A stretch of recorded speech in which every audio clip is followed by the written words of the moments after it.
project of the RSS was to capture the institutional framework of the country. And I said how the education system has been captured. Vice Chancellor after Vice Chancellor after Vice Chancellor is placed not on merit, not on capability, not on scientific temper, but on the fact that he belongs to a particular organization. Second capture, which helps in destroying democracy, the capture of the intelligence agencies. We have the Home Minister sitting here, the capture of the CBI, of the ED, of the Income Tax Department.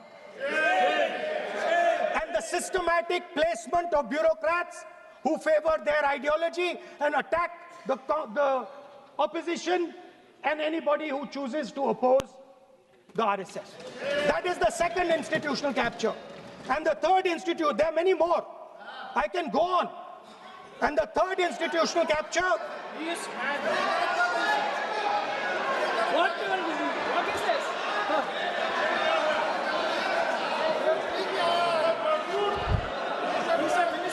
Maniye, please. Please, Maniye. Yes, become Sonai.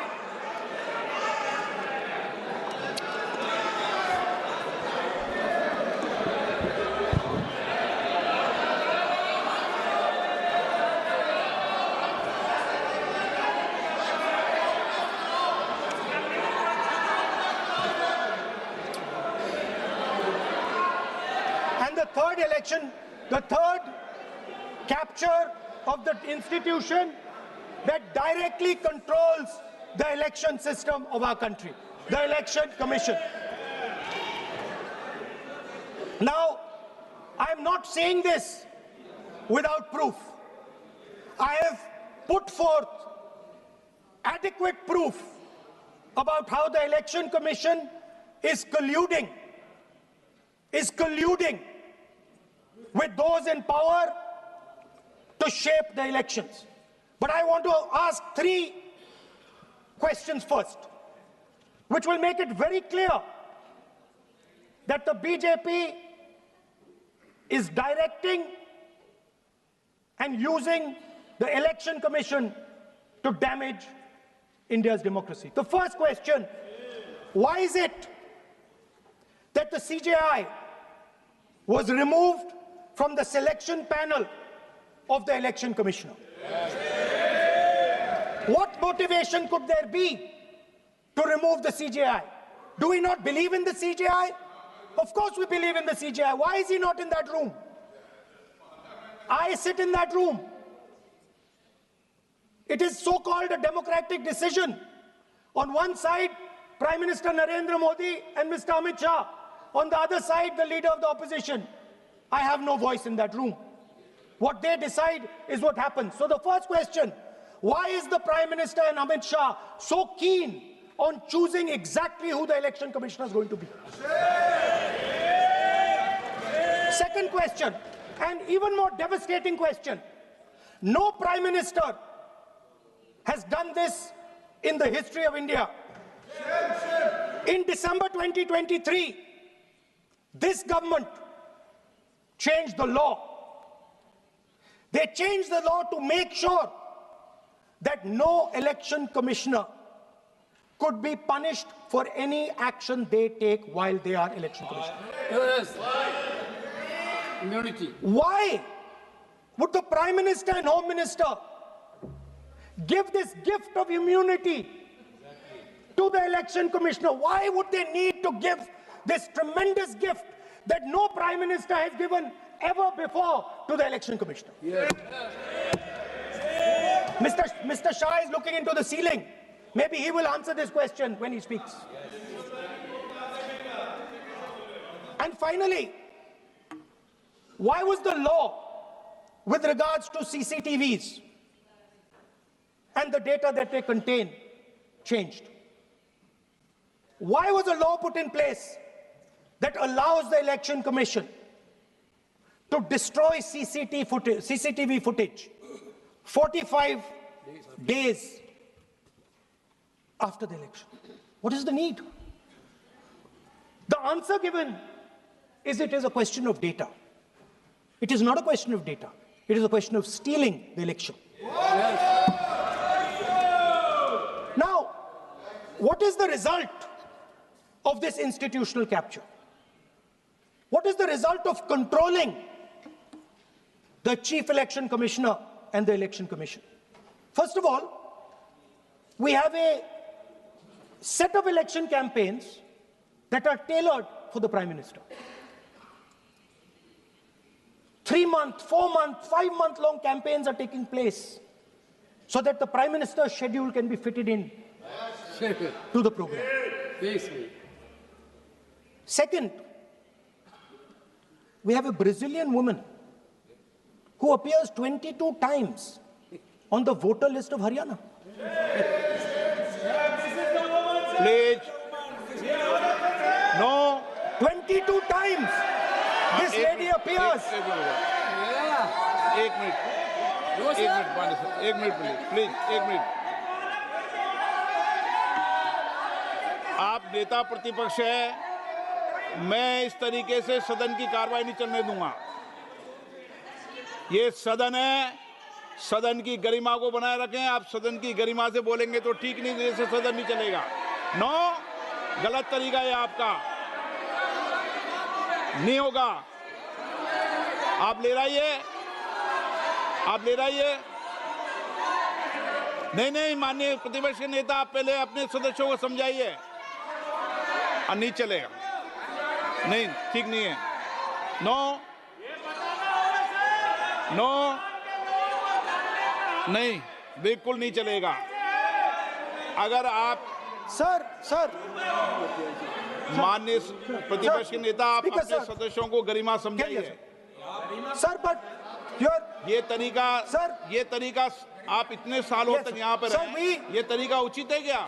Sir, विरोध का तरीका होता है, लेकिन ये उचित तरीका नहीं है। तरीका इधर भी नो, उधर का तरीका क्या है सर? नो, सबका तरीका उधर से होगा, उधर से भी बोलेंगे, इधर से बोलेंगे, सब जगह से बोलेंगे। Speaker sir, I don't agree with the showing of photographs here, but it is a reflection of our democratic structure. This is what is happening in our democracy, that you're not allowing us to show. This Brazilian woman has appeared 22 times on the voter list in Haryana. And not only that,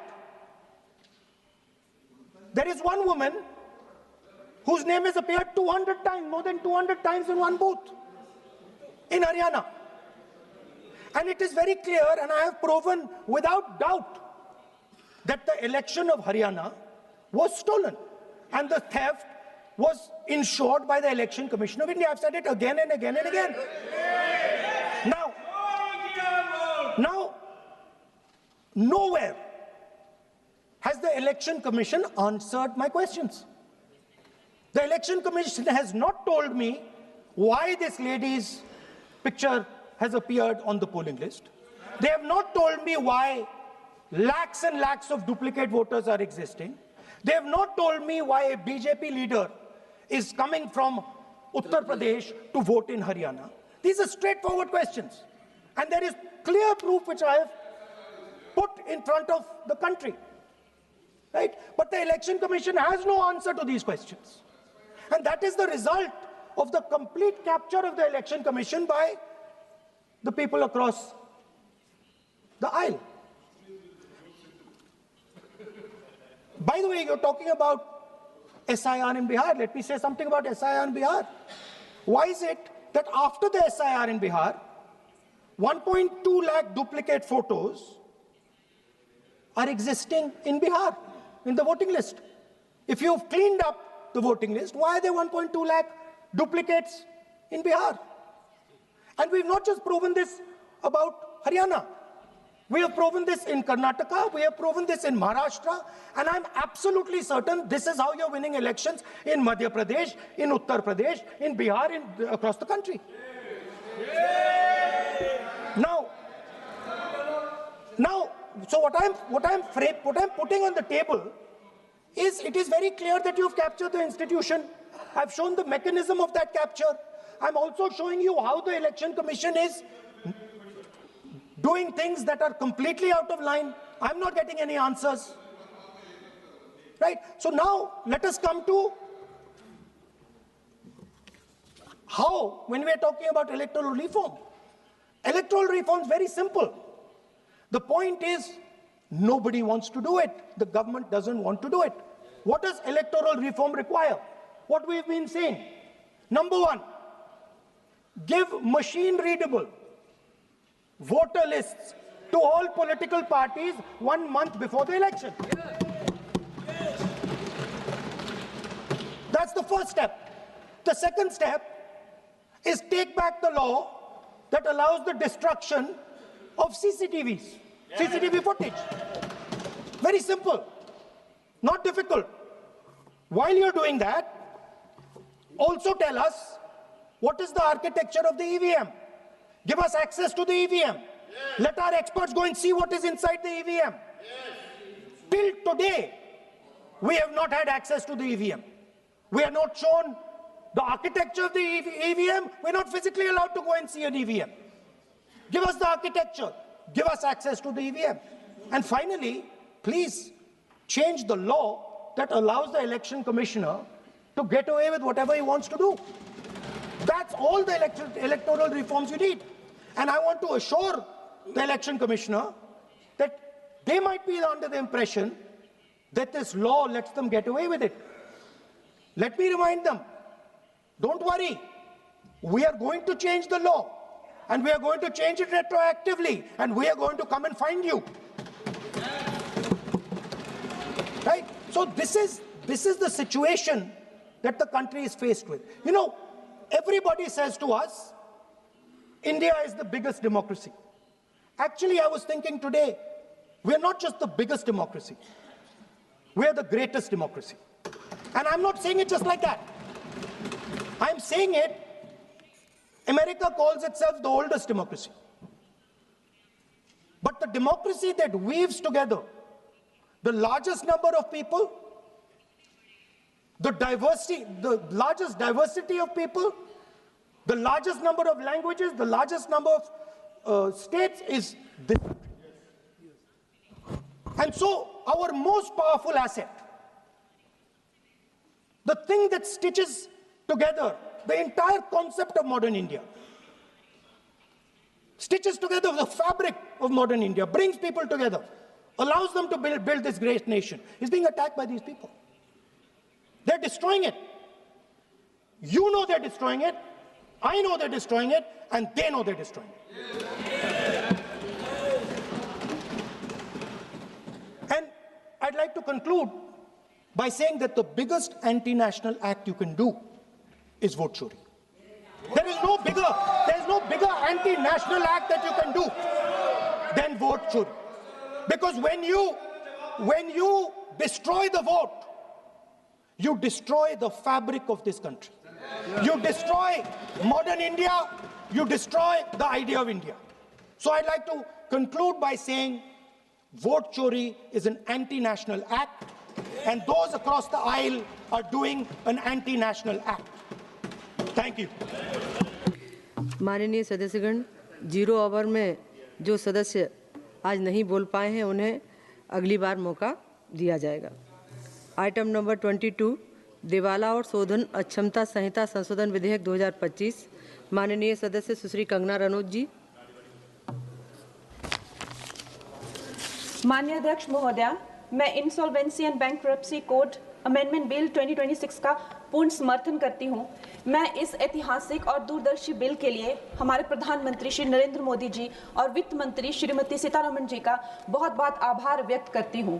एक वक्त था जब कांग्रेस के प्रधानमंत्री जो हैं बड़े बड़े उद्योगपतियों के जो लोन हैं वो फोन पर कराया करते थे, और इस बात में कोई भी संशय नहीं है कि जैसे नेता होते हैं वैसी ही जनता होती है, जैसे राजा होते हैं वैसी ही प्रजा होती है। और इसका सबसे बड़ा प्रमाण महोदय जी हमें 2016 में मिला, जब आईबीसी पहली बार आया और हम सब ने देखा कि एनसीएलटी में जो 87% जो केसेस थे उनके जो सेटलमेंट वर्थ 13.9 लाख करोड़ के थे, आईबीसी आते ही वो सेटलमेंट बिना कोर्ट जाने से पहले ही प्री एडमिशन स्टेट पर ही वो सेटल हो गए। कहीं ना कहीं इसे आईबीसी का डर कह लीजिए या एक नेता की नीयत और नीति पे जनता का विश्वास कह लीजिए, चाहे कोई कितना भी, मैं कहती हूं अगर ये विलफुल डिफॉल्टर भी थे, लेकिन जब हम देखते हैं कि हमारे शीर्ष नेतृत्व जो है वो इतने कर्मठ हैं, कर्मयोगी हैं, तो एक विलफुल डिफॉल्टर भी देश के प्रति अपना कर्तव्य निभाना चाहता है। इसका प्रमाण हमने 2016 में देखा जब ये बिल आया था। इस बिल का सबसे बड़ा सुधार है महोदय जी, आईबीसी का सबसे बड़ा प्रमुख सुधार है जो एनसीएलटी को जो है 14 दिन का जो विंडो मिला हुआ है, जिसका ट्रिब्यूनल को जो है 14 दिन में ही ये बताना पड़ेगा कि वो ये केस ले रहे हैं या नहीं ले रहे हैं। तो जो क्रेडिटर्स को जो भी असुविधा होती है, जो भी कानूनों की अस्पष्टता रहती है या प्रक्रियागत जो देरी रहती है, उससे हमें बहुत छुटकारा मिलेगा। उसके बाद जो क्राउन डेट करके जो अंग्रेजों द्वारा चलाई गई ये जो कुनीति है, जिसके करके जो भारतीयों को लूटने का एक जो उनका जो काम था, कभी कांग्रेस ने नहीं सोचा कि हम भारतीयों को इससे मुक्ति दिलाएं। ये काम भी हमारे यशस्वी प्रधानमंत्री नरेंद्र मोदी जी ने किया कि जब भी कोई बैंक कहीं से रिकवरी करेगा तो वहां सरकार को अपनी टांग अड़ाने की जरूरत नहीं है।